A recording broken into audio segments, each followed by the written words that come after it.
Here I am again, Daytona Beach.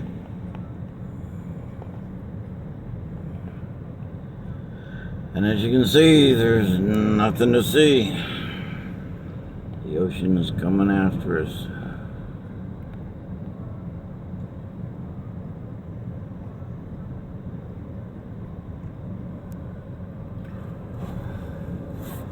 Wow.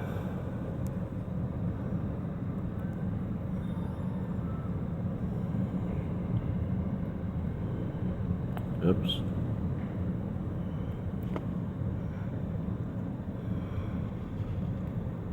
The lifeguard's still out there. I don't know what he's guarding, but that's funny.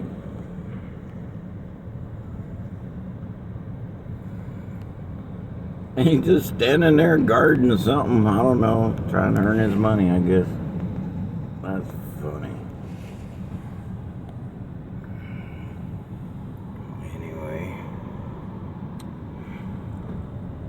giving up.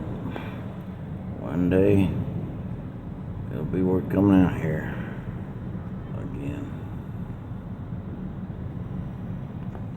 but not today.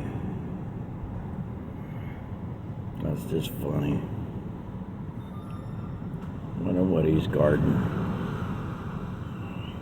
I don't think he's going to stop the water from coming this way, so I don't see what he's got to guard. Normally, you pay money to go drive on the beach, but right now there's no beach to drive on. Nothing but water and waves.